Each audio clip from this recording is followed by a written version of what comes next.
रामगढ़ नामक एक सुंदर सा गांव था, जहां पर एक राजा राज्य किया करता था। राजा के राज्य में सभी लोग सुखी जीवन यापन कर रहे थे। उसी राज्य में नरेश रहता था।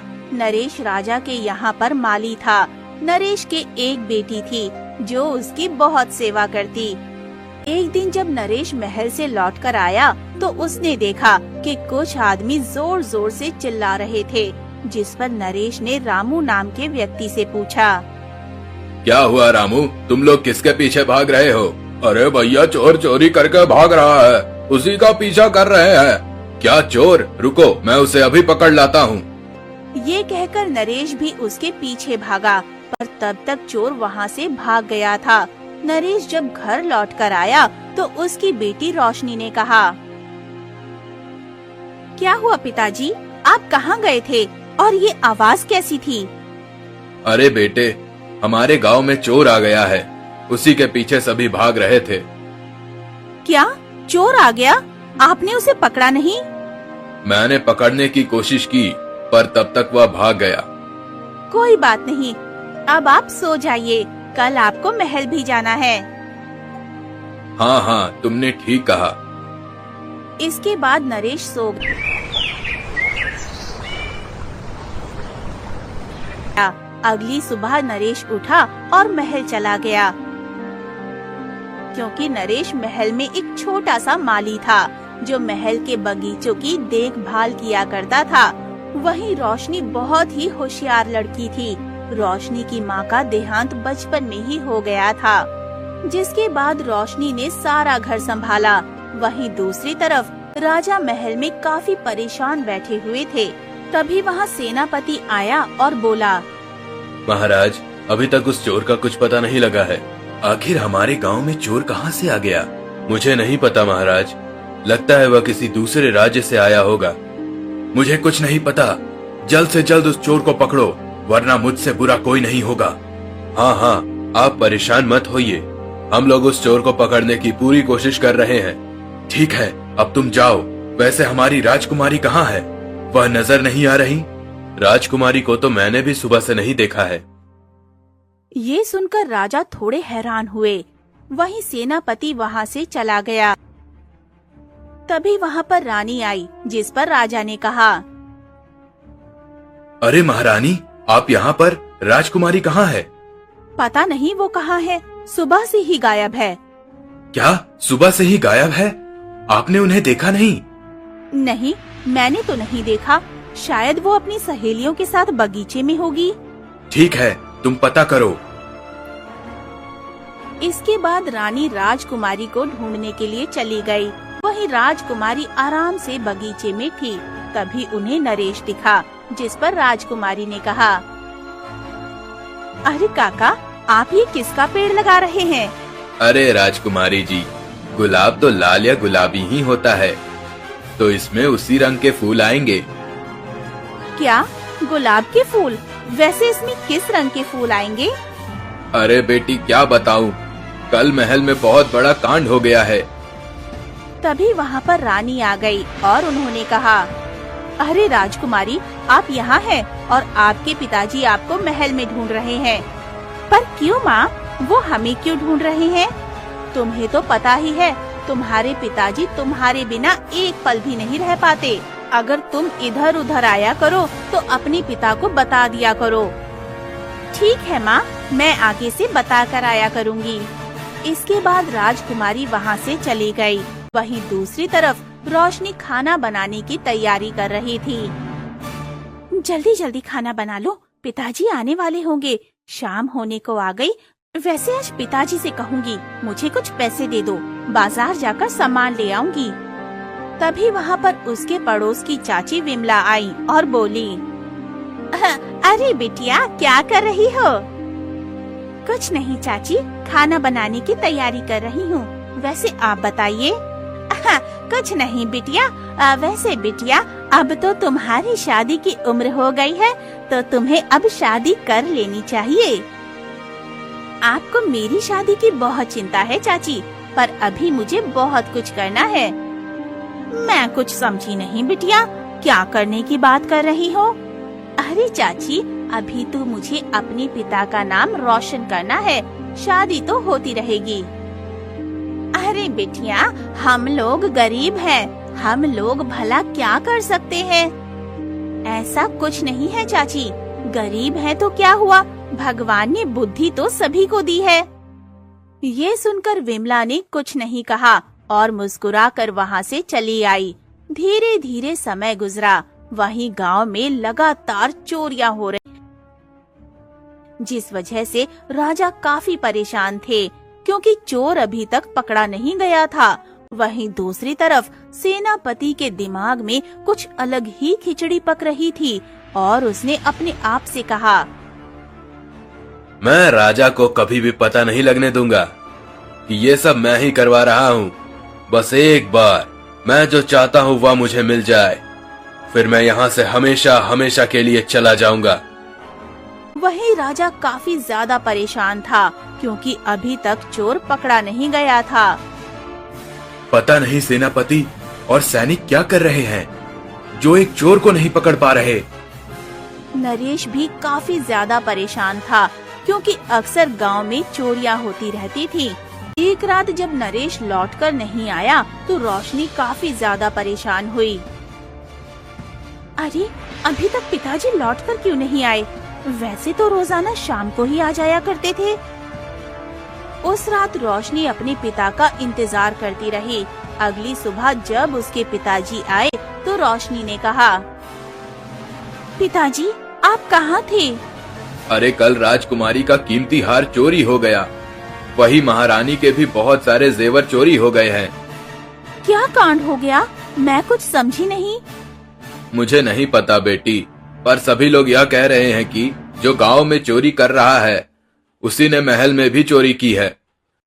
क्या महल में चोरी हो गई? पर ये सब हुआ कैसे? मुझे नहीं पता बेटी, पर सभी लोग यह कह रहे हैं कि जो गांव में चोरी कर रहा है उसी ने महल में भी चोरी की है। क्या? तो अभी तक उस चोर को पकड़ा नहीं गया? मैंने सोचा पकड़ लिया गया होगा। अभी तक तो नहीं पकड़ा गया बेटी, पर राजा ने अब बहुत ज्यादा सख्ती बढ़ा दी है। अब देखो क्या होता है, इसीलिए आज मैं देर से आ पाया। अच्छा, ऐसी बात है। ठीक है, आप अपना ध्यान रखना, क्योंकि आप भी महल में ही काम करते हैं। हाँ हाँ, तू मेरी चिंता मत कर। इसके बाद रोशनी ने अपने पिता को खाना परोसा और वो दोनों खाना खाने लगे। पर रोशनी काफी ज्यादा परेशान थी कि आखिर महल में चोरी कैसे हो गई, क्योंकि महल में तो काफी सख्त पहरेदारी रहती है।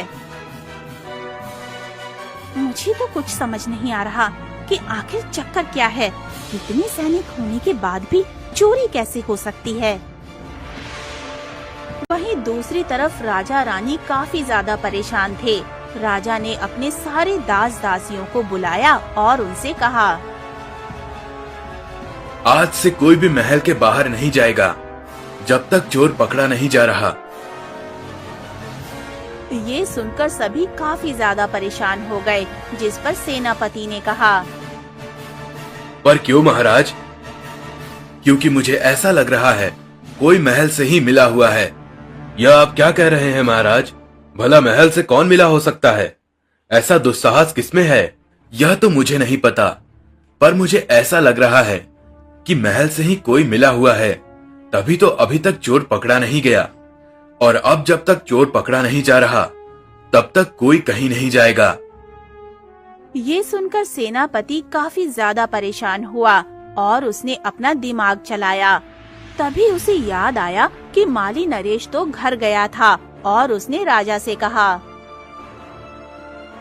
पर महाराज, नरेश तो घर चला गया। क्या नरेश? पर उसे जाने किसने दिया? मुझे नहीं पता महाराज, पर कहीं ऐसा तो नहीं कि हार उसी ने चुराया हो? क्या वह? नहीं नहीं, वह ऐसा काम नहीं कर सकता। वह हमारे यहाँ से कई वर्षों से काम कर रहा है। अरे महाराज, तो क्या हुआ? हम किसी की नीयत पर भरोसा नहीं कर सकते हैं। ये सुनकर महाराज सोच में पड़ गए। तब तक वहाँ पर नरेश आ गया। नरेश ने जब दरबार को गंभीरता भरा देखा तो कहा, क्या हुआ महाराज? तुम घर किससे पूछ कर गए थे? अरे मैंने तो राजकुमारी से कह दिया था कि मैं घर जा रहा हूँ। तभी वहाँ राजकुमारी आई और बोली, हाँ हाँ पिताजी, मुझसे ही पूछ कर गए थे क्योंकि उन्हें भूख लगी थी। क्यों, क्या हो गया? कुछ नहीं, आज से सभी लोग महल में ही रहेंगे जब तक चोर नहीं पकड़ा जा रहा। ये सुनकर नरेश भी काफी ज्यादा परेशान हुआ क्योंकि अब वो घर नहीं जा पाएगा और उसने अपनी बेटी को इस बारे में कुछ बताया भी नहीं और उसने राजा से कहा, पर महाराज, अगर मैं घर नहीं गया तो मेरी बेटी परेशान हो जाएगी। नहीं नहीं, अब कोई भी घर नहीं जाएगा क्योंकि तुम्हें तो पता ही है महल में कितनी बड़ी चोरी हुई है। ये सुनकर नरेश शांत रह गया और इसके बाद वो बगीचे में चला गया। उसे समझ नहीं आ रहा था कि वो अपनी बेटी तक ये बात कैसे पहुंचाए क्योंकि अब कोई भी महल से बाहर नहीं जा सकता था। क्या करूं, कुछ समझ नहीं आ रहा। मैंने तो रोशनी को बताया भी नहीं, अब वह बिना फालतू में परेशान होगी। धीरे धीरे शाम होने लगी जिससे नरेश काफी परेशान हुआ। वहीं सेनापति भी थोड़ा परेशान था। पता नहीं महाराज ने ये ऐलान क्यों कर दिया। अगर महाराज की आज्ञा का उल्लंघन करूंगा तो तुम्हारा दंड देंगे। कुछ समझ नहीं आ रहा मुझे, कोई ना कोई तरीका निकालना ही पड़ेगा। ये कहकर सेनापति वहाँ से चला गया। दूसरी तरफ शाम हुई पर नरेश नहीं आया, जिस पर रोशनी ने कहा, लगता है पिताजी आज भी महल में ही रुक गए हैं। कोई नहीं, पिताजी का इंतजार करूंगी, शायद वो कल सुबह आ जाए। धीरे धीरे 2 दिन गुजर गए पर नरेश घर नहीं आया, जिस पर रोशनी काफी ज्यादा परेशान हुई। अब तो पिताजी को आ जाना चाहिए था। आखिर पिताजी घर क्यों नहीं आए? कहीं ऐसा तो नहीं वो किसी मुसीबत में हो? मुझे महल जाकर देखना पड़ेगा। और यही सोचकर रोशनी भी महल आ गई। रोशनी सीधा राजा के पास गई। राजा ने जब रोशनी को देखा तो कहा, तुम कौन हो और महल में क्यों आई हो? मैं यहाँ पर अपने पिता नरेश से मिलने आई हूँ। वो 2 दिन से घर नहीं आए। अच्छा, तो तुम नरेश की बेटी हो। अरे मैंने ही सभी को घर जाने से मना किया है क्योंकि तुम्हें तो पता ही है महल में चोरी हुई है। हाँ हाँ महाराज, मुझे पता है। मुझे तो बस अपने पिता की चिंता हो रही थी, इसीलिए आ गई। वैसे आपसे एक बात कहूँ महाराज? हाँ हाँ कहो, क्या कहना चाहती हो? अब तो काफी दिन हो गए हैं, अभी तक चोर पकड़ा नहीं गया। ऐसा कैसे हो सकता है? यही तो मुझे समझ नहीं आ रहा। आखिर चोर को कोई पकड़ क्यों नहीं पा रहा? अगर आपकी आज्ञा हो तो क्यों ना मैं चोर को पकड़ूं? ये सुनकर राजा काफी ज्यादा हैरान हुआ। तभी वहाँ पर सेनापति आ गया। सेनापति ने जब ये सुना तो कहा, अब लड़कियां चोरों को पकड़ेंगी यहाँ पर? जब हम चोर को पकड़ नहीं पा रहे हैं तो तुम कहाँ से पकड़ोगी? ऐसा कुछ भी नहीं है सेनापति जी। लड़कियाँ हर वो काम कर सकती हैं जो लड़के कर सकते हैं। हाँ हाँ, रोशनी एकदम ठीक कह रही है। वैसे भी तुम लोगों से मैंने उम्मीद करके बहुत बड़ी गलती कर दी क्योंकि 1 महीने से ऊपर हो गया, अभी तक चोर पकड़ा नहीं गया। ये सुनकर सेनापति चुप हो गया। इस पर राजा ने कहा, ठीक है, अगर तुमने चोर को पकड़ लिया तो मैं तुम्हें 50,000 स्वर्ण मुद्राएं दूंगा। ये सुनकर रोशनी काफी ज्यादा खुश हुई और बोली, ठीक है महाराज, मुझे 2 दिन का समय दीजिए, मैं चोर को पकड़ लूंगी। क्या 2 दिन? मुझे नहीं लगता कि तुम 2 दिन में पकड़ पाओगी। मैं 2 दिन में ही चोर को पकड़ कर ले आऊंगी क्योंकि आधी जानकारी तो मैंने पहले ही इकट्ठा कर ली है। ये सुनकर राजा और सेनापति काफी ज्यादा हैरान हुए। और राजा ने कहा, हम कुछ समझे नहीं, आधी जानकारी। हाँ महाराज, गांव में कई दिनों से लगातार चोरी हो रही है और मुझे पता लगा है कि चोर हमारे गांव से चोरी करके जंगलों में चला जाता है। क्या जंगलों में चला जाता है? ठीक है, तो तुम उस चोर का पता लगाओ।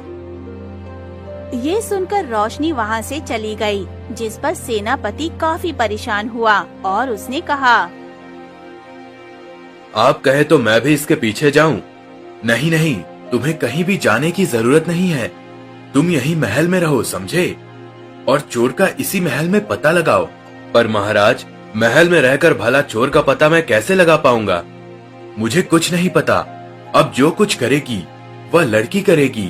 तुम्हें जो कुछ करना था तुमने करके देख लिया। ये सुनकर सेनापति काफी ज्यादा परेशान हो गया।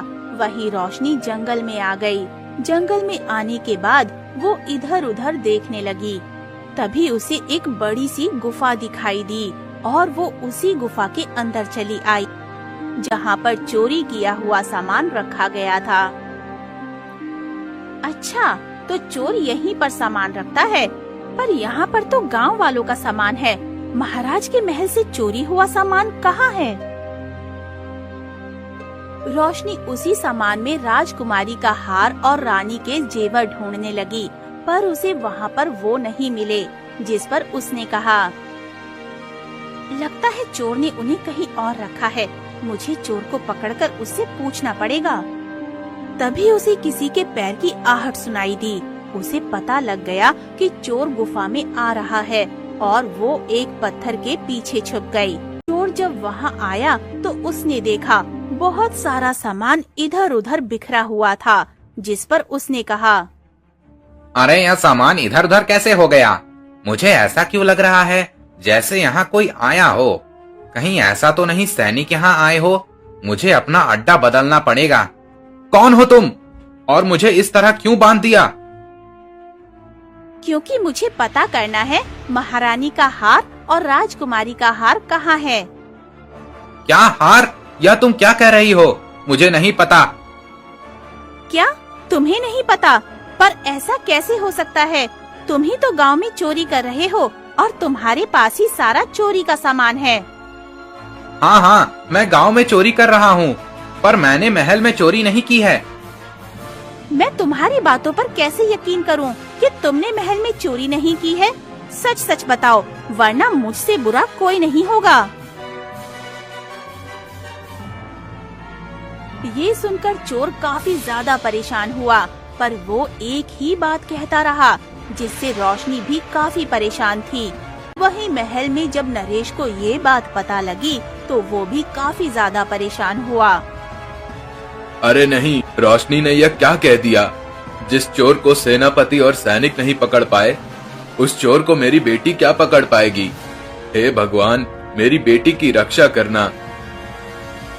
ये कहकर नरेश काफी ज्यादा परेशान हो गया। वहीं दूसरी तरफ रोशनी के काफी पूछने पर भी चोर एक ही जवाब दे रहा था, जिस पर रोशनी ने कहा, पर तुम इस गांव में चोरी कर क्यों रहे हो? क्योंकि मुझे चोरी करने के लिए किसी ने कहा था। क्या? चोरी करने के लिए किसी ने कहा था? पर आखिर किसने कहा था? नहीं नहीं, मैं तुम्हें नहीं बताऊंगा। अगर मैंने तुम्हें बता दिया तो वह मुझे मार डालेगा। तुम्हें कोई नहीं मारेगा, मैं तुम्हें वचन देती हूँ। बताओ, किसने तुम्हें चोरी करने के लिए कहा था? ये सुनकर रोशनी काफी ज्यादा परेशान हुई और बोली, ये तुम क्या कह रहे हो? होश में तो हो? हाँ हाँ, मैं होश में हूँ। मैं सच कह रहा हूँ। पर ये कैसे हो सकता है? मुझे तो यकीन ही नहीं हो रहा। वहीं दूसरी तरफ सेनापति काफी ज्यादा परेशान था। उसे समझ नहीं आ रहा था कि वो महल से बाहर कैसे जाए। वहीं रोशनी चोर को लेकर महल आ गई। राजा ने जब चोर को देखा तो काफी ज्यादा खुश हुआ और बोला, अरे वाह, तुम तो चोर को आज ही ले आई। मुझे तो यकीन ही नहीं हो रहा कि तुम इतनी जल्दी चोर को ले आई। पर महाराज, ये एक साधारण सा चोर है और आपके यहाँ जिसने चोरी की है वो कोई और है। ये सुनकर राजा भी काफी ज्यादा हैरान हुए। यह तुम क्या कह रही हो? तुम कहना चाहती हो हमारे महल में जिसने चोरी की है वह यह चोर नहीं है? हाँ महाराज, ये तो गांव में चोरी करता है। आपके महल में जिसने चोरी की वो बहुत ही बड़ा चोर है। ये सुनकर राजा काफी ज्यादा हैरान हुआ। इसके बाद राजा ने सभी को दरबार में बुलाया। नरेश काफी ज्यादा हैरान था, पर अपनी बेटी को देखकर वो काफी खुश हुआ। पर वो उस समय शांत रहा। इस पर राजा ने कहा, आप बताओ वह कौन है जिसने महल में चोरी की है? यह आप क्या कह रहे हैं महाराज? भला महल में कौन चोर हो सकता है? ये तो आपको अभी पता लग जाएगा सेनापति जी, महल में कौन चोरी कर रहा है। ये कहकर रोशनी ने राजा से कहा, अगर आपकी आज्ञा हो तो मैं कुछ कक्षों की तलाशी करना चाहूंगी। हाँ हाँ, तुम्हें आज्ञा है। नहीं नहीं, यह तुम क्या कह रही हो महाराज? और आप इसे आज्ञा कैसे दे सकते हैं? क्यों, क्या हो गया? महल में इतनी बड़ी चोरी हुई है और तुम ऐसी बातें कर रहे हो? शांत खड़े रहो।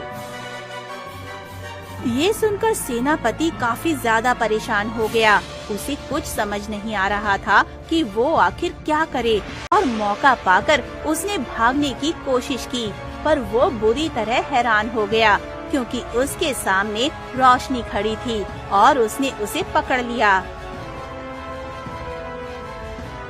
कहाँ जा रहे हो सेनापति जी? और तुम तो कक्ष की तलाशी लेने गई थी ना? मैं कहीं नहीं गई थी, वो तो मेरी एक चाल थी। वहीं ये सब देखकर राजा भी काफी हैरान हुए और बोले, सेनापति, तुम इतने ज्यादा घबरा क्यों रहे हो और कहाँ जा रहे हो? महाराज, ये इसलिए घबरा रहे हैं कि महल में चोरी किसी और ने नहीं बल्कि सेनापति जी ने ही की है। क्या, सेनापति ने? यह तुम क्या कह रही हो? इसके बाद रोशनी ने राजा को सारी बातें बताईं, जिसे सुनकर राजा काफी ज्यादा हैरान हो गए और बोले, मुझे तुमसे ऐसी उम्मीद नहीं थी सेनापति। तुमने यह सब क्यों किया? क्योंकि आप मेरी तनख्वाह नहीं बढ़ा रहे थे, इसलिए मैंने सोचा अगर मैं यहाँ से सारे जेवर चुराकर बेच दूंगा तो मैं माला माल हो जाऊंगा और यहाँ से गायब हो जाऊंगा। पर रोशनी ने मुझे गायब होने से पहले ही पकड़ लिया। अच्छा, तो ऐसी बात है, इसीलिए तुमने इस चोर को भेजा जिससे सभी को लगे यह चोर चोरी कर रहा है। अब तुम्हें सीधा कारागार मिलेगा। ये कहकर राजा ने कुछ सैनिकों को बुलाया और सेनापति को कारागार में डाल दिया, जिससे सभी लोग काफी ज्यादा खुश हो गए। और इसके बाद राजा ने रोशनी से कहा, मानना पड़ेगा रोशनी, तुम काफी बुद्धिमान हो। जो काम हमारे सैनिक नहीं कर पाए तुमने उसे बड़ी आसानी से कर दिया। धन्यवाद महाराज। नरेश, मुझे तो यकीन ही नहीं होता तुम्हारी बेटी इतनी बहादुर है। यह सब तो भगवान की माया है। भगवान की माया नहीं, यह कहो तुम्हारी बेटी की माया है। और मैं चाहता हूँ अब तुम्हारी बेटी हमारी नई सेनापति बने। क्या सेनापति? पर वह कैसे? मुझे पता है तुम यही तो कहना चाहते हो, वह सेनापति नहीं बन पाएगी। पर आज के समय में लड़का लड़की कुछ नहीं, सभी बराबर हैं और वही मेरी अगली सेनापति होगी। ये सुनकर नरेश रोशनी से काफी ज्यादा खुश हुए और नरेश ने अपनी बेटी से कहा, बेटी, आज मैं बहुत खुश हूँ। तूने आज मेरा सिर गर्व से ऊंचा कर दिया है। तूने साबित कर दिया अगर बेटियां चाहे तो अपने पिता की किस्मत बदल सकती है। और इसके बाद राजा ने उन्हें इनाम दिया, जिससे उन लोगों की किस्मत बदल गई और अब वो लोग बहुत ही ज्यादा खुश थे। और रोशनी भी काफी ज्यादा खुश थी क्योंकि अब वो महल की नई सेनापति थी और आराम से अपने कार्य का निर्वाह कर रही थी। वहीं नरेश भी अब काफी ज्यादा खुश था। इसके बाद वो लोग गांव में आ गए। गांव में आने के बाद रोशनी ने अपने पिता से कहा, पिताजी, आज मैं बहुत खुश हूँ। हाँ, तुमने बिल्कुल ठीक कहा। आज तो खुशी का ही दिन है। तभी वहाँ पर विमला भी आ गई। विमला को जब पता लगा रोशनी महल की नई सेनापति बनी है तो उसने कहा, बिटिया मानना पड़ेगा, तुमने तो आज गांव वालों का नाम रोशन कर दिया। जैसा नाम है वैसा ही तुमने हम सभी का नाम रोशन कर दिया। ये सुनकर नरेश भी काफी खुश हुआ और उसने कहा, हाँ हाँ, यह तो आपने बिल्कुल ठीक कहा। भले ही मेरी बेटी बिन माँ की थी, पर उसने अपना फर्ज बखूबी निभाया है।